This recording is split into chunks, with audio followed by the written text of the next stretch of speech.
Thank you. Hello again for Moments with the Master, Trinity Gardens Church of Christ. We've been talking about prayer. I've been sharing with you my devotionals for the last week or so. We started out in Luke 18, and we talked about always pray and never give up. Then we went to Matthew 6, and God told us, don't pray to be seen.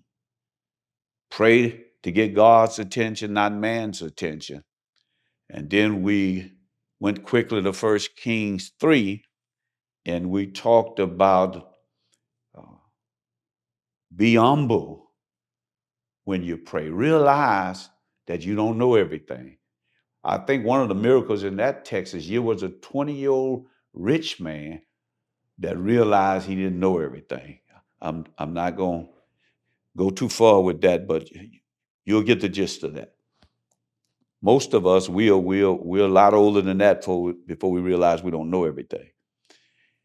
Today, I want to go to the 107th number of Psalms, beginning at the 23rd verse.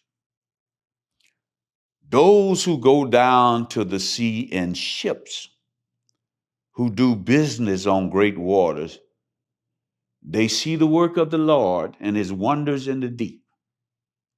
For he commands and raises the stormy wind, which lifts up the waves of the sea. They mount up to heaven. They go down again to the depths. Their soul melts because of trouble. They reel to and fro and stagger like a drunken man and are at wit's end. Then they cry to the Lord in their trouble, and he brings them out of their distresses. This is the point I wanted to make today about prayer.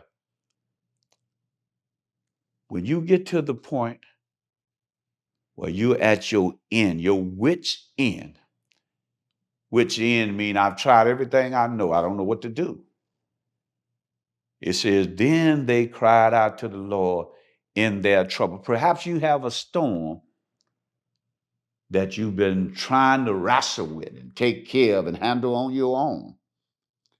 I want to tell you, you're not very far from wit's end, where you will come to the end of yourself. And perhaps even now, you need to see that we ought to always pray and never give up. But when you arrive at wit's end and you have to spend a little time there, realize that that's a good time to call on the Lord.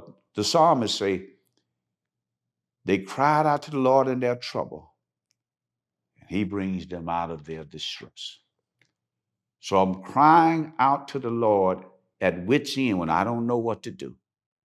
And he delivers me out of my distress. This poor man cried, and the Lord heard me and delivered me from all my troubles. God bless you. We'll see you next time.